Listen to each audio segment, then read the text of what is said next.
Hey, what's up, everybody? Happy Friday to you. Bienvenidos to Burn It Down with Kim Brown, the Friday edition. We are happy to see all your smiling faces and shining faces along with us today. Of course, you know Burn It Down is a spot where we set oppression ablaze and believe that a new, better tomorrow is possible. Well, maybe not actually tomorrow. Today's show is titled Stimu-less, and I'm sure you have already heard the news about the proposed second stimulus package that is being ballied about Congress and Capitol Hill, and the White House is in the mix as well. Some speculation that a vote could either happen maybe today, probably over the weekend. But as we dig into the nuts and bolts of what this latest Stimu-less is here to give Americans who are dealing with a raging pandemic, skyrocketing unemployment, soon to be expiring unemployment benefits, in addition to an eviction crisis, in addition to tens of millions of Americans having to go to food banks for the first time. Congress, in their infinite wisdom, have decided that, you know what, we think y'all actually need less money. Yes, less money is what the people need as we approach the holiday season. So we are unhappy with this outcome, and we are going to discuss it today. Also, coming up later in the show, as some of y'all may or may not know, Tuesday's show about the Proud Boys got deleted by YouTube. Not once, but twice. Now, YouTube thankfully restored the show back to the Real News YouTube channel, not back to the Burn It Down with Kim Brand channel, which I'm pissed about, and I'm going to get into all that a little bit later. But while I'm there, while I'm right here, actually, go to the Burn It Down with Kim Brown YouTube page, please, and subscribe. Subscribe right now. I appreciate it. Thank you so much. All right, y'all, it is time to begin the conversation. And I'm very excited, very grateful, and very appreciative to be joined today with Lisa Snowden-McCray. She is the editor of Baltimore Beat. She is also the managing editor here at the Real News Network. And we're also joined with Max Alvarez, host of the Working People podcast and editor-in-chief here at the Real News. I think I said everybody's title correct. It's Friday, y'all. It's been a long week. Yes. Thank you. It's been a very, very long week. You're doing great, Kim. Don't even worry about it. I appreciate y'all making some time. Thank y'all so much. I'm eternally grateful. But unfortunately, we don't have positive news, unfortunately, to report, everybody, as we are hearing what the negotiations around the stimulus involve. Dwayne, let's go to that article. I think it was at the bottom of the doc. CJ Net was doing a quick little recap of what all is in the bill. And basically, what Congress is expected to agree upon for people is going to be a $600 one-time stimulus check for folks. There will be no business liability provisions, which is what Mitch McConnell and the Senate Republicans were really pushing for, having provisions in place for businesses that they could not be held liable for COVID, which was a fucked up provision that is out of there. But at the same time, I guess the compromise is that everyday Americans get decidedly less money and no federal stimulus for states and local governments, which is going to be bad for the many, many state workers out there across the country who rely on these good government jobs, to keep the lights on. Max, let me start with you. We have not had a vote yet, but it's coming. Oh, by the way, it's also tied to making sure that the government doesn't shut down over the holidays, which is also important. But let me get your initial take on what this latest offering of potentially what the second stimulus could entail. So, I mean, my initial just gut, response, right, is that, leading up to the election and even long before that, right? I mean, I think we've even talked about it on this show. I know that you've talked about it quite a lot yourself, Kim, is, somewhere along the line in this country, we started talking about compromise as a virtue in and of itself. Right? We started talking about political compromise, reaching across the aisle as, a really valuable virtue, regardless of the substance of that compromise, right? And that's really what Joe Biden ran on, right? He very much ran making this appeal to, never Trump Republicans, constantly tacking to the right, constantly assuring folks that, it wouldn't be the people who actually voted for Joe Biden that he was representing. It would be his presidency would be one that worked harder to represent the people who did not vote for him, and basically leave the rest of us in a lurch, and with a bunch of empty campaign promises. But I really just want to kind of underscore that, like, this is what that compromise looks like, right? Of course, in general, like, being able to represent a country that's so big and so diverse and has so many kind of conflicting populational interests and stuff like that, like, that's important. Of course, I'm not an idiot. Like, we all get that you got to get stuff done somehow, right? Especially when your colleagues are on the complete opposite kind of, or supposedly the opposite ideological side of the spectrum. But what we have seen, and when we actually get like the tangible results of the so-called compromise politics, this is what it looks like. It looks like a half-baked piece of crap offer that really doesn't do anything for people who have been suffering for, this 10 months, and we've gotten one stimulus check so far that, like, was barely enough. Most of it, let's call the stimulus checks what they are. They're landlord subsidies. And we, the citizens, are just kind of like the middleman, right? We basically get a check and then hand it directly to our landlords or something like that. Like, that's compromise. Like, that's the virtue that this new administration is signaling. That's the virtue of the Democratic Party, because we're giving people a couple of crumbs to survive after being battered by this pandemic and the economic crash. And the compromise is that Mitch McConnell didn't just give companies like, a clean bill to excuse themselves from all of the ways that they have endangered working people, to have no liability whatsoever. That's not a compromise. Like, that's still working people getting screwed. 100%. And Lisa, $600 doesn't pay the rent in not one American city, right? Like, $600 is barely grocery money for the month for a family of four, right? And the insult, basically, it is exactly what Max said. This is a landlord subsidy. People are going to use this $600 immediately just to keep a roof over their head for 1 month. But that also doesn't erase the many months, several months of debt that people are racking up for not being able to pay their rent for all this time to begin with. Congress continually shows that they do not understand the needs of average Americans. And what can we do to make them understand that we just had an election? So now we are stuck with these dickheads for at minimum 2 more years. Oh, you mean really? What can we do?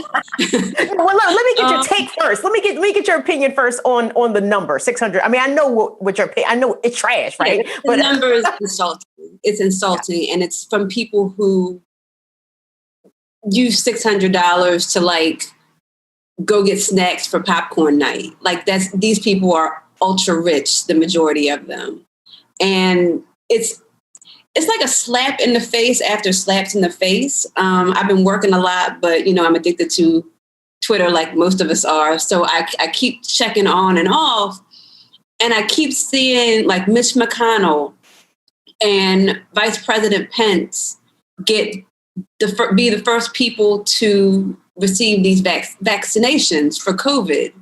So, like, is there any time in our lifetime that it's any more clear the difference between the haves and the have-nots? So we know right now the people that are the most poor of us will not be getting these vaccinations, will be compelled to work even in the midst of a pandemic that is still raging, will not get any financial help, while these people use their money to, create safe spaces for themselves, hurt the intentions of people who try to make the country safer for everybody, and then get these vaccinations that mean they will likely never have to really pay, have to really deal with the most serious things that can happen to you when you have COVID-19. So it's just really disgusting, and it's disheartening.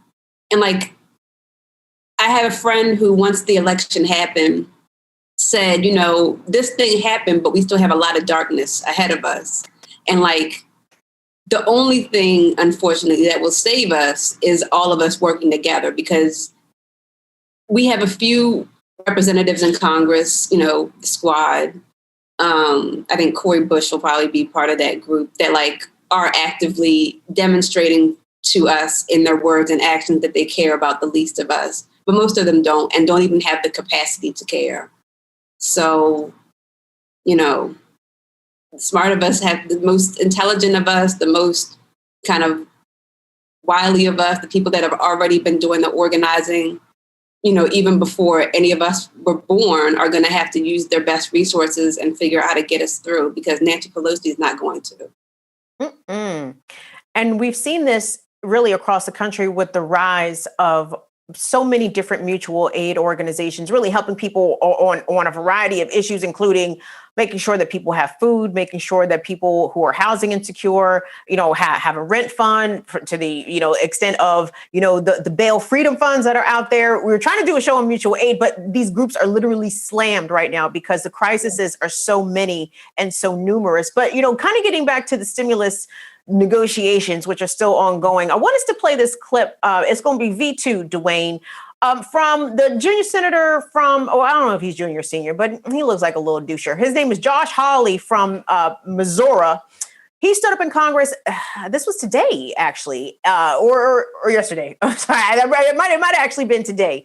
But this is the second time this week that Senator Hawley has made a push to have the stimulus amounts, the check amounts be equal to what they were in the first stimulus. I want us to take a look at what he had to say on the floor of the Senate. Dwayne? What these people ask for, what these Americans ask for, is not for government to solve all their problems. It's not for government to give them a handout. It's a chance to get back on their feet, a chance to provide for themselves, a chance to recover when they have been asked, again, to sacrifice so much. And that is why the least this body can do is to provide direct relief to every working American who needs it. What we did back in March, that every senator voted for, $1,200 for every working individual, $2,400 for working couples, $500 for kids and dependents.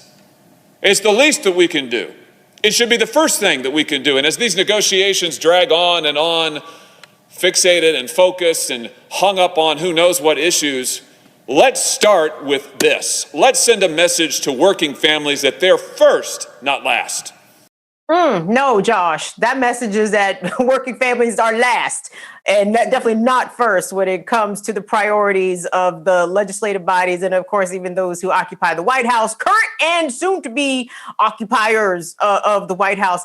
Max, let me tell y'all how Josh Hawley led off his little impassioned speech there. He was talking about constituents of his who live in rural Missouri who had to go to food banks for the very first time and how devastated they were to have to do so. Understandable. Nobody is diminishing how people are struggling in this country, regardless of what their political ideology is. However, but you heard those Republican little whistles there. We're not asking for a handout. We're not asking government to solve all of our problems. But in effect, that is what they're doing. And it's not to say that they are wrong to do so, but it seems as though now that the poverty and struggle has encapsulated white America too, the rhetoric, the way that the Republicans have governed and have spoken down upon Democratic constituents about quote unquote wanting handouts and all that other shit. Now that language is being parroted back to them by them. What is your take on how the Republicans are having to deal with now so many of their constituents who are facing some of the same critical challenges that Black and brown people have been dealing with for generations? So I almost don't know where to begin here because I'm so angry that I can barely see straight, right? Because and to be clear, right? I've gotten into this kind of discussion with a couple of folks over the past 2 weeks about this because, this what is it? What's the saying? The fish stinks from the head on down or whatever. Like Joe Biden made this proclamation like last week. Like this is language that is coming from him and filtering all the way down, right? He said very clearly, like, Americans aren't looking for a handout, right? Blah, blah, blah, blah, blah. Some people, generally white people and generally people who are way more trusting of the political establishment, have kind of pushback against the left's kind of critiques of this talking point. And what they have suggested is that the dog whistling that you were talking about, the signaling the signaling that that Americans are not looking for a handout, that this isn't like socialism or what have you, that's all meant to just placate the right so that we can get people the relief that they need, right? So again, that's a very generous reading on what Hawley and Biden and other kind of establishment Democrats have been saying. But again, what reality are you living in, where that is the most logical kind of reading of what is being said, especially when what we just talked about is that the relief, the non-handout that we're talking about is crap, right? It amounts to barely anything, right? And then I think you realize that in fact, the more logical and necessary and justifiable reading of this crap is that it is it just lays bare the fact that the Democrats of today want to be and have always wanted to be the Republicans of yesterday, right? And this is kind of the full transformation of that, right? The what Josh Hawley was just talking about, what Joe Biden was saying, in the same vein last week, it is quite literally just Ronald Reagan's famous kind of quote from the 80s, with written in kind of sparkly marker, right? Where Reagan really kind of, his campaign kind of launched to the stratosphere, especially when he made this line where he said, government is not the solution to people's problems, it is the problem, right? My dad remembers that quote. It was a very resonant quote for people. And now that ideology, that principle has been fully absorbed by the Democratic Party that is supposed to be the opposition to the Republicans, but they're not. They're, and this is what we're going to see for the next 2 years and 4 years, just like we saw, we've seen with Nancy Pelosi, Chuck Schumer, and all of the kind of new Democrat ghouls who have been pushing this austerity crap for decades, because they constantly want to prove to the right that they are fiscally responsible, that they are, not socialists. But realistically, like Lisa said, there's also just the base fact that these people are of and for the ruling class themselves, right? They don't give a shit about working people. They don't give a shit about the plight of the average American. If they did, they'd give us a hell of a lot more than $600, or feel the need to kind of couch that in some sort of careful terminology about how this isn't a handout. I talk to workers all the time. Yes, they do want a fucking handout, and it's not a handout, but because it's our goddamn money. Where was the new multi-billion, I think it was $70 billion approval for new money to the defense industry. That's a handout. That's a handout to, the military industrial complex with no strings attached. That's our money. And yet when it comes to us, when it comes to actually serving the needs of everyday working people, it has to be so carefully couched in this bullshit language, and everything has to be means tested and tempered to the point that it's basically useless. And I'm tired of it. Also in that same Senate exchange, Senator Ron Johnson blocked that $1,200 check proposed by Hawley. And it was interesting because I watched Johnson's rebuttal to Josh Hawley. And mind you, they two Republicans, mind you. And Johnson started going on. I mean, it was I felt like I was transported back to 1992, 1994. He started going on and on about deficits. The reason why we can't provide people with $1,200 checks is because it's going to send the deficit into the stratosphere. And it's Lisa Snowden-McCray, I mean, how many times are we going to go around on this carousel of, when the Democrats are in power, they seemingly get very little done. They do some marginal work at best. But yet when Republicans are in power, it is pedal to the metal. They're giving all the tax breaks, all the defense contracts, all the stuff to benefit the elites and those who are in power. But when the power switches again, oh, well, we can't give people this money because of the deficit. Now, that's a Republican talking point. The Democrats are going to come up with something different. But the march to austerity is looming in front of us. I mean, what does this look like when the stimulus, number one, does not provide enough for everyday people, but also no federal or state, no state assistance, no local assistance to local governments coming from the federal government? That troubles me, because that tells me that people who work for the state, people who work for the DMV, people who work in the fire department, these people are about to lose their jobs. Okay, well, I don't have a perfect thing. I'm going to follow me here. I'm going a few places here. One of the places is like, I don't think that I can talk. It's not possible to talk about this country without talking about race.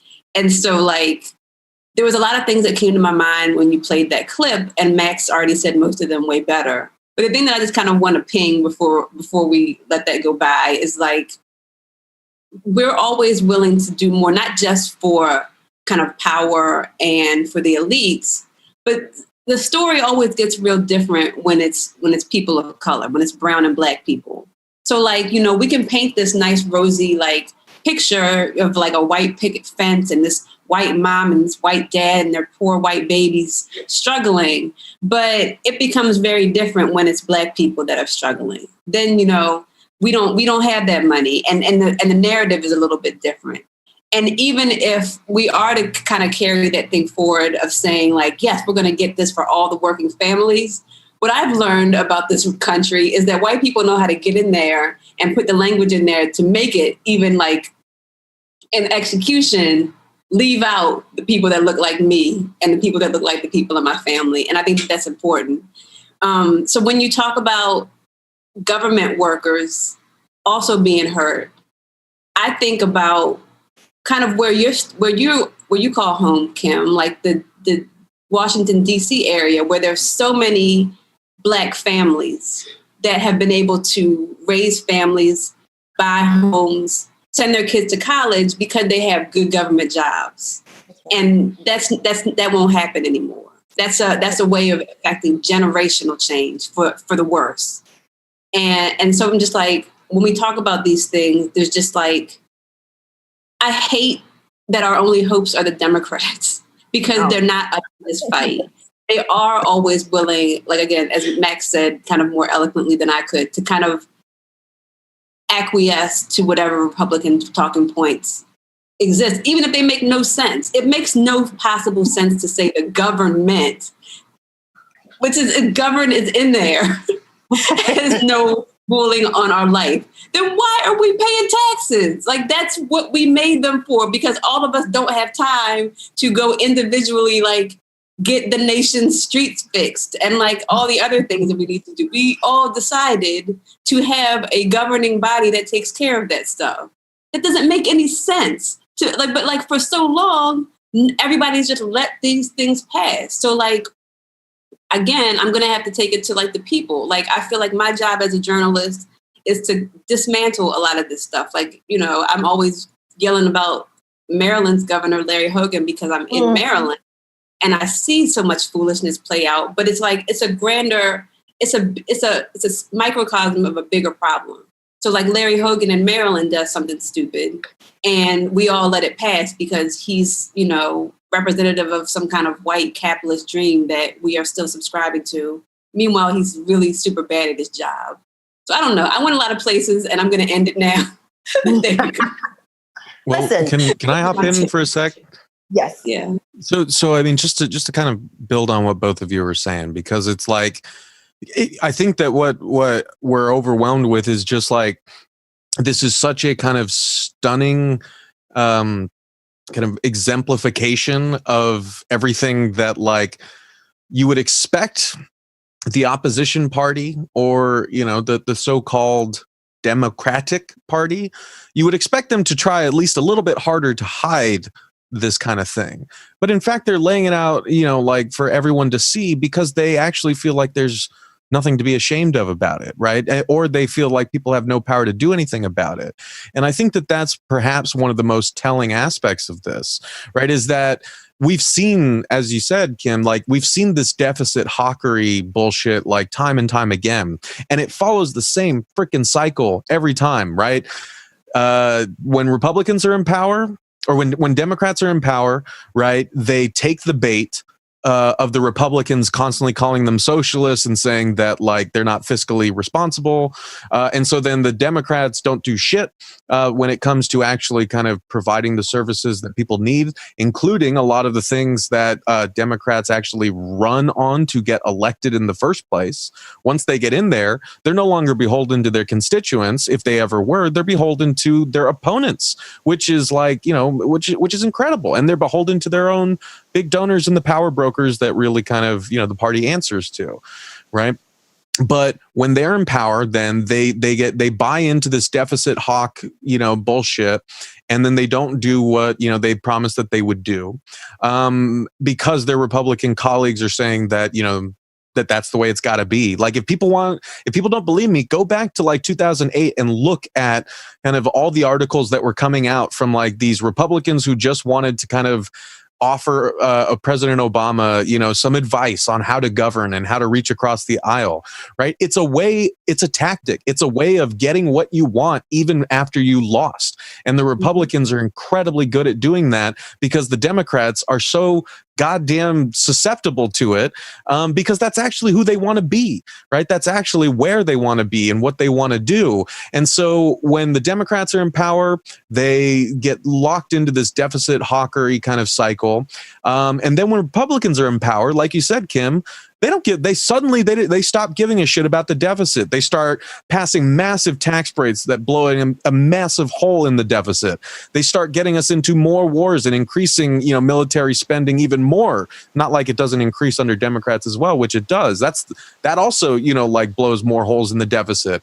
The deficit is a kind of, you know, governmental and rhetorical widget that is constantly used to keep the government from actually providing for working people like it's fucking supposed to, right? That is, like Lisa said, that's what a government is supposed to do. But like even the fact that we are taking this neoliberal talking point that like the government isn't going to solve everyone's problems, like that's a real seismic kind of shift from what, you know, government has traditionally been understood to do. And I think that people should really think long and hard about what that actually means, because it's not just that the government is relinquishing its very duties to the people that it governs. It is actually ceding those duties. It is surrendering them to the private sector. It is giving those over to the market. That's the thing that I think the left has been missing when it discusses neoliberalism and kind of how the Democrats are the embodiment of neoliberalism. Is it's not just the fact that the market logics have kind of infused government itself so that the way that people govern in DC is to kind of make the state more responsive to and make it serve the needs of the market. But in fact, the other side of that is that we have, like, our elected officials have essentially given over the power of government to the private sector, to the market, right? People announcing layoffs, bosses having control over your day-to-day life, jobs being kind of outsourced to other countries where they can exploit workers. Like, that has more of an impact on people's lives than a lot of legislation that's passed, but we don't call it government for some reason. But it is. It governs our lives way more than what we call government really does. And the Democrats have been just as culpable in handing governmental power over to the market as Republicans have. Yeah, and let me just make this last point about the Johnson-Hawley debate that happened on the Senate floor. Ron Johnson made the point. He dug into the Wayback Machine for this one. When he talked about the deficit and why we can't give people bigger stimulus checks, the deficit, blow a hole in the deficit. He said, we are mortgaging our children's future. I said, bro, I've heard that for the last 20 years from Republicans. That exact same phrase. It's like, man, you guys got to come up with some new lingo. But I wanted to move along, y'all, because many a politician, well, maybe not many, but a handful of notable ones, including, you know, Senator Bernie Sanders and some of the other, you know, more progressive members of Congress have long decried that we need a bigger stimulus. I wanted to play a clip from a politician who made a case for an even bigger stimulus than the 2.2 trillion one that was proposed by Democrats that actually passed the House. And you might be surprised at who this politician was who said the 2.2 trillion was not enough. Dwayne, let's check that out. It's very simple.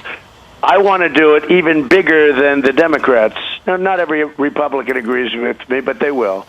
But I want to do it even bigger than the Democrats because this is money going to people that did not deserve what happened to them coming out of China.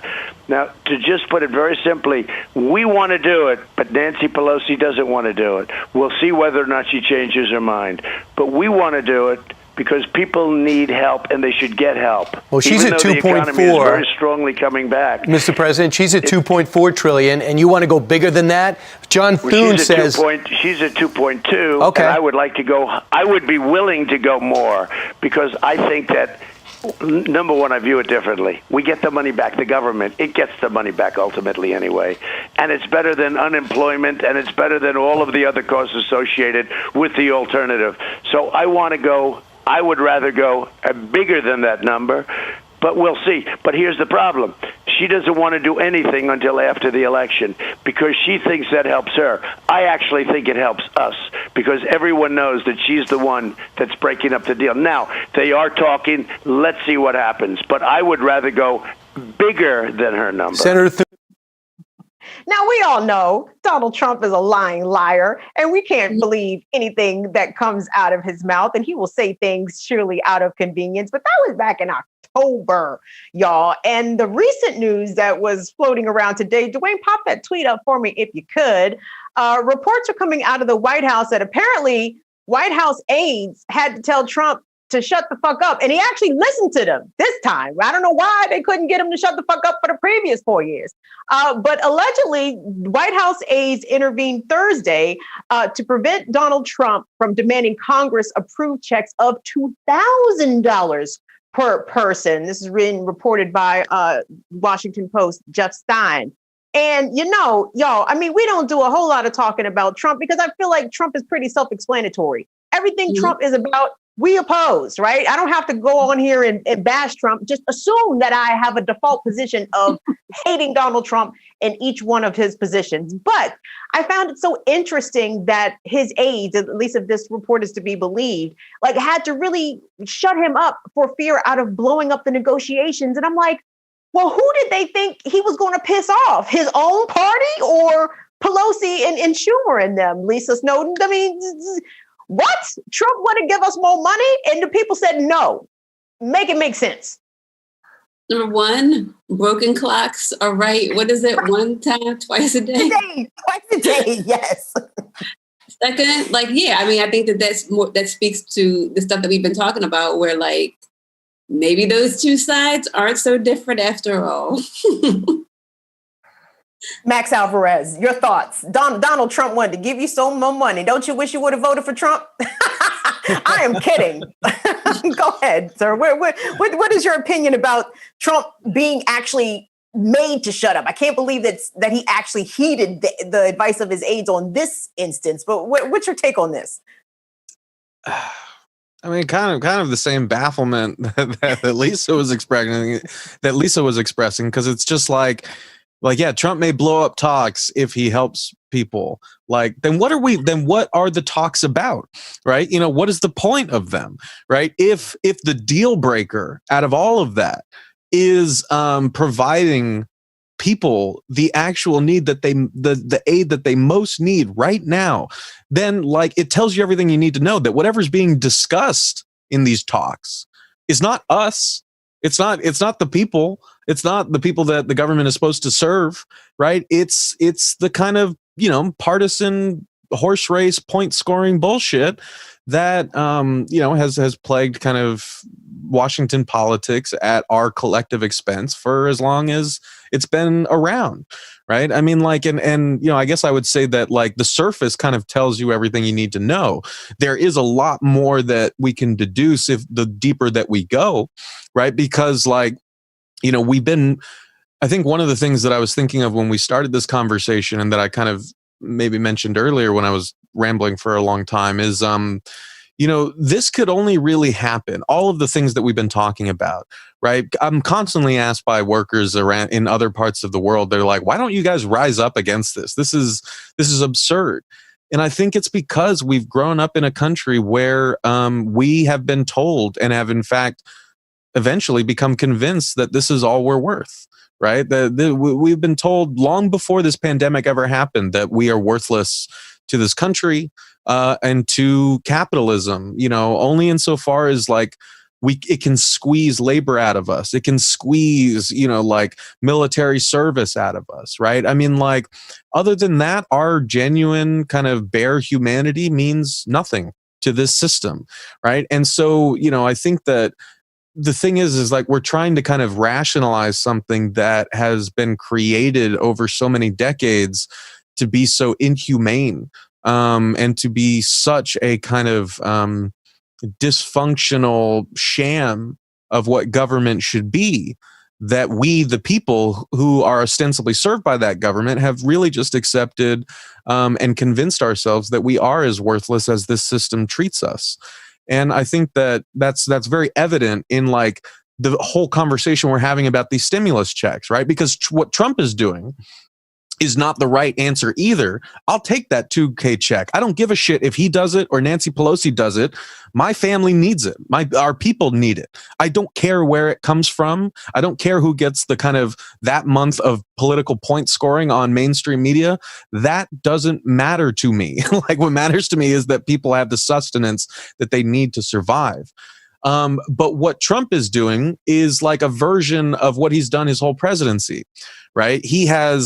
What he has tried to do is provide bits and pieces of government as long as he can dole them out like a king would, right? Like when he could like grant clemency. Like if you watch football or basketball, this was his pitch to Black America and to, basically people of color in general, was like, Joe Biden kind of created the criminal justice system that has plagued your communities for so long.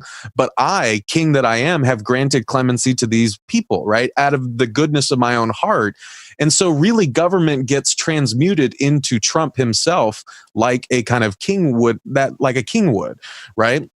And he did that with, I think in his first month. Remember when he handed the check, his first paycheck, to the parks guy, and the guy's face was just like, really? You're giving me your first paycheck after you just cut the like parks budget by like $2 million or something like that? Like the thing that matters is that it's Trump who's giving it. It's the gesture that empowers him, not the government itself. So that's Trump's model of this. But what the Democratic model is that we have eroded, and the Democrats have overseen this erosion of the very fabric of government to the point that the stimulus checks should not count as much as they currently would if we got them, because they should be supported by a social safety net that still exists. Democrats and Republicans have eroded that social safety net, social services. They've hollowed out our cities and our towns over decades, to the point that we have now ended up during a pandemic where there's no net to catch anybody. And the best we can hope for is that the government finds some of our own money to throw back at us so that we can pay rent. But that, like, the problem is the result of decades of austerity and mismanagement and inhumanity shown towards American people. Yeah, and that's my big concern, is that all of those austerity policies are just going to accelerate as the conditions worsen. And if you think shit is bad now, as terrible as 2020 has been, it doesn't make me all that optimistic about 2021. The only thing I'm glad about 2021 is that it's not going to be 2020, because this has been just a god awful year. I wanted us to go along. Dwayne, pop up T2 for me, because all of these conversations that have been having around the stimulus, around political power, around how people from the progressives and people on the left build political power, trying to elect more progressives to office. Former Maryland Congressman John Delaney this morning on Twitter said the quiet part out loud. He said, "It is more important that Biden's cabinet is diverse than if it's moderate or progressive. Very little policy gets done in DC, but what endures is changing how young people think of government. When they see leaders who look like them, they are inspired changes that the world, and it changes the world. Okay, now the part that he wasn't probably supposed to say is that basically diversity, as it's being perhaps modeled in the Biden administration and even in the Trump administration in many instances in government before, is that the diversity is sort of working as tokenism and making sure that the institutions of government, the institutions of power still remain as they are, so long as there are representative faces to make young people still believe that this idea and notion of American democracy and American exceptionalism, the whole pull yourself up by your bootstraps, is still very much a possibility for you if you yourself work hard enough. And I wanted to get y'all's take on that, because we're seeing a lot of disaffected voters already, or people who supported some of these progressive Congress people and were very disappointed in the fact that, number one, there's a very good chance that Nancy Pelosi could still retain her speakership in the House, despite Alexandria Ocasio-Cortez this week on the Intercept podcast saying that Pelosi and Schumer need to go because, you know, they're very old, and not a diss towards old people, but you might want to retire after 80. I mean, it's just something that you might want to consider as you head into the, you know, you become an octogenarian. But what is this idea, Lisa, about, you know, we have a few representatives of diversity and of progressivism, but at the end of the day, what are they actually able to get done versus this white power structure, whether or not it's liberal white supremacy or conservative white supremacy? Greetings from Baltimore, where the people who are locking up brown bodies are Black. Where Marilyn Mosby is still ordering children who have been locked up for months held without bail. Where her husband, Nick Mosby, who's the city council president, has said that defunding the police is like this emotional pipe dream that like some hippies are talking about. Yeah, Baltimore already taught me that it doesn't matter whether the hand that's holding you down is brown or white if it's still holding you down. Max Alvarez, John Delaney deleted that tweet. I wonder who hit him up. Like, no, John, you gotta take that shit down, dog. Like, you can't just shh, you gotta be quiet, John. He deleted the tweet. I thought that was pretty telling. What are your thoughts about that sentiment that he shared with us all and then took back? Well, I mean, the it's hard because, like, yeah, like there's so much about this to say that I feel like we've all said at some point or another, and I've already talked enough on this episode, so I'll keep my comments short. But you know, I think he was probably pressured to take it down. My sense is he was pressured to take it down, not because it was untrue, but because he was saying the quiet part out loud, right? You know, like it's because it was very true, right? Is because it exposes, like, quite bluntly what this whole kind of circus is about. And I include the media in that circus. The media has been a very willing handmaid, you know, to this kind of neoliberal hollowed out representational politics, where what matters is just that, like, yeah, we populate systems of oppression and the upper echelons of government with the kind of more diverse, you know, a murderer's row of more diverse faces. That doesn't mean shit to anyone, you know, like, in fact, it's doing a lot of, you know, sinister work, right? Because it is painting a system that does active, systemic, constant, and historical harm to the very people that John Delaney thinks are being inspired by it. The government has been doing that harm to Black people since its foundation, right? To Indigenous people since before its foundation, to disabled people, right? To people of color, to LGBTQA people, right? This government, hand in glove with the military-industrial complex, with the imperialist war machine that exacts violence upon the global South, and with the kind of private market that squeezes people to the point where most of us are one paycheck away from, you know, being out on the street, right? The government is complicit in that violence.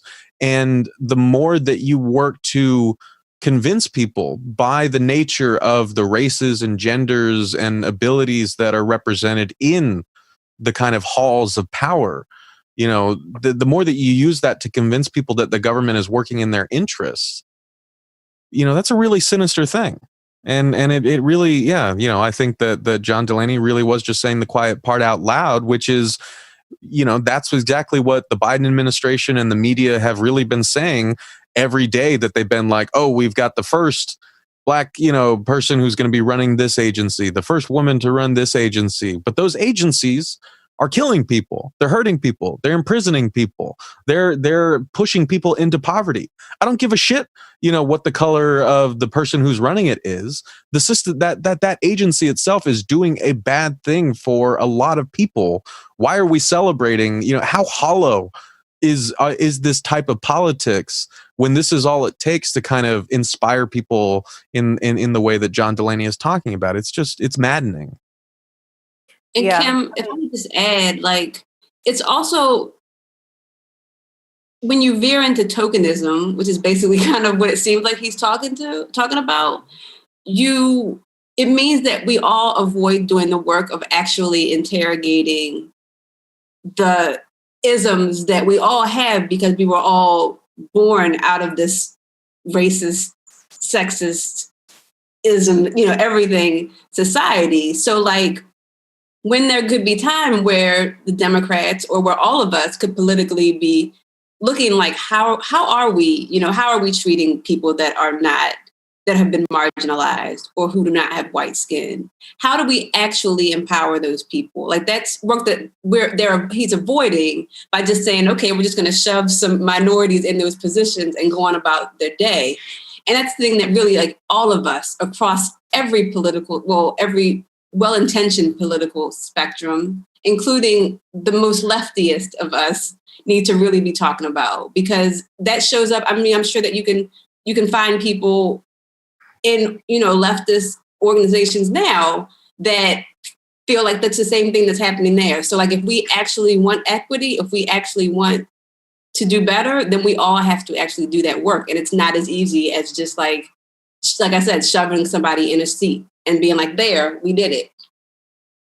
Well, and especially when the people that are selected, the people of color, the women, the Black men, the Black women, Latinas, Latinx, all these so-called firsts in their position, you know, basically who these people are who is most palatable to the white power structure, right? Mm-hmm. Like, yes, we do have a Black for that, and we love Gerald. Gerald pushed that broom better than, and that's not a diss, but y'all understand what I'm saying. Like, this person has had to shape themselves in a way to be acceptable by white people in power, by white men in power, and it's like, is that the kind of Black person I want in that leadership position? I don't think so.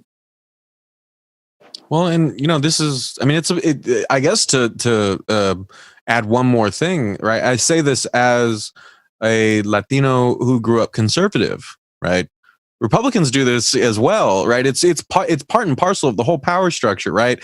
There were a lot of powerful kind of conservative folks who, once they learned about me, were very eager to kind of get me on their side, because they could trot me out as like an example, right? They do this with Black men, Black women all the time. They do this with Condoleezza Rice and Colin Powell and what have you, right? I mean, like, you're absolutely right, Kim, that like, to get to that position, you will not get to that position unless you have allowed yourself to be molded by that system into what it needs you to be. And even, I think, if you have the best of intentions, right? You know, it's to kind of just underline what Lisa was saying, right? It's like, even if the person in power is a really great person, it doesn't all come down to them. That's another, I think, larger part of this kind of a larger systemic overhaul in our thinking that needs to happen is a rotten system is not going to kind of be fixed by a couple of well-meaning people, right? That's the greatest lie that the West Wing ever told, right? Is that that's not going to happen, right? Because the system protects itself. It embeds itself, and it builds an infrastructure around these sorts of positions to ensure that even, the most radical of legislators, can never achieve on their own what we all need to achieve together through mass movements, through collective pressure, and through, workplace organizing and the like. Oh, and you said a word right there, Max, and you hit on the last point I want us to get into before we adjourn for the weekend.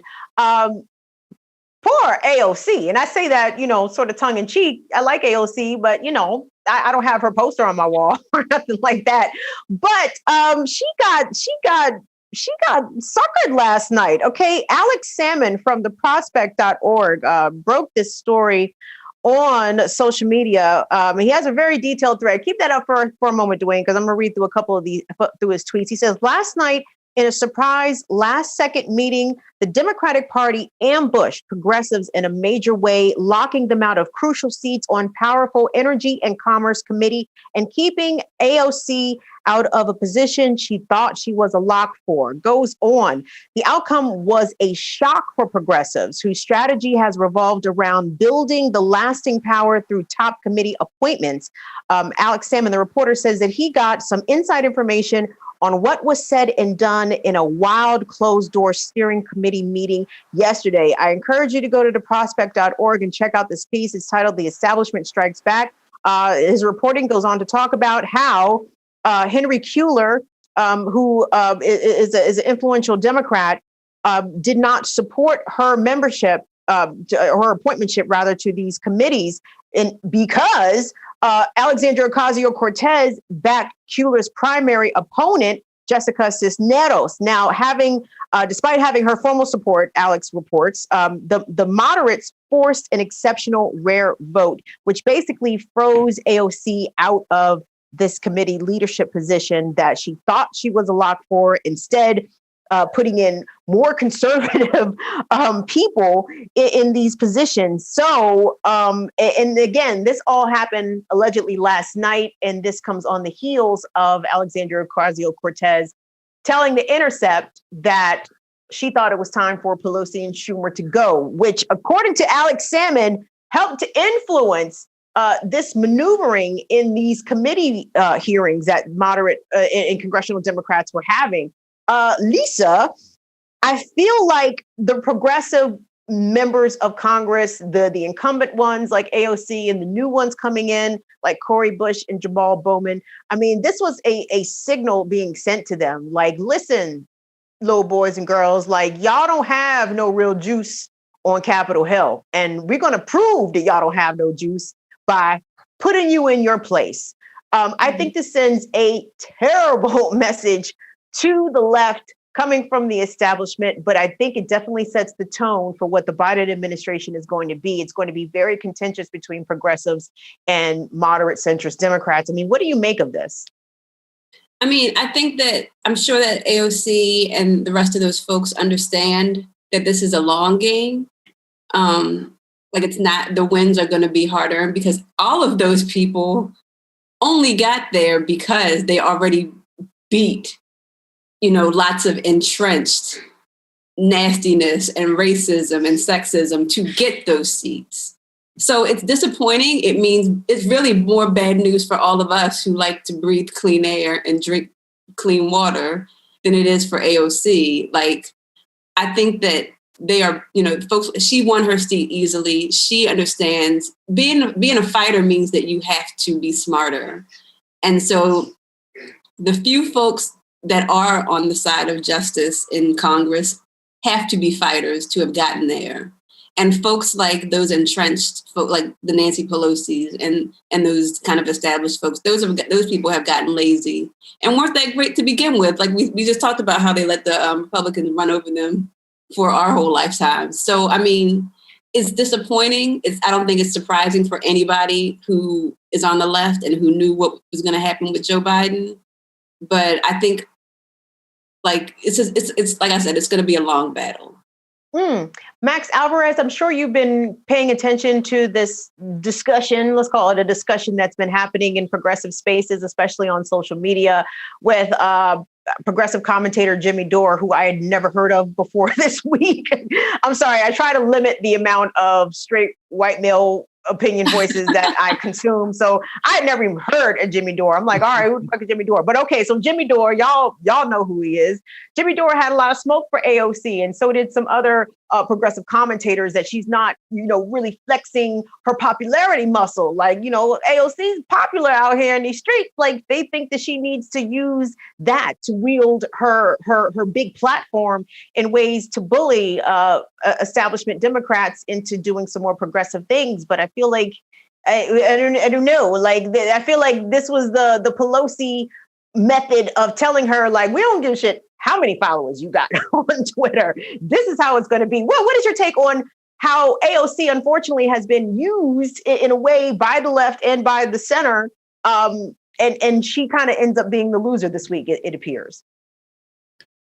I mean, it's tough because I started trying to kind of get a handle on the discourse this week, and then I checked out because I was like, this seems awful and annoying. And ultimately, I think that people that I respect have made some good arguments. I thought Brianna Joy Gray had a really kind of a few interesting points to make in a piece for Current Affairs that people should check out if they want kind of some more background on that. I would very much kind of cede any kind of worthwhile things to say on that particular topic to the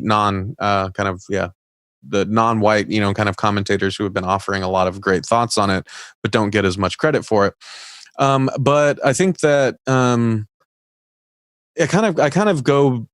I take it in stride the way that kind of Lisa was expressing kind of earlier in this conversation, right? Is like I try to think about what this means in the larger context of the political struggle that we're all a part of, right? The ongoing class war, right? The ongoing kind of hegemony of white supremacy and male supremacy, and all of the kind of interlocking kind of systems that have embedded themselves within the government and the economy and our culture, right? So what I mean by that is that, at the same time that this kind of discussion was happening and seemed to really be polarizing people, right? I've been working with, the International Union of Painters and Allied Trades, who are really pushing for passing the PRO Act, right? Which would dramatically reverse over a century of anti-worker kind of legislation and laws that have kind of really put workers,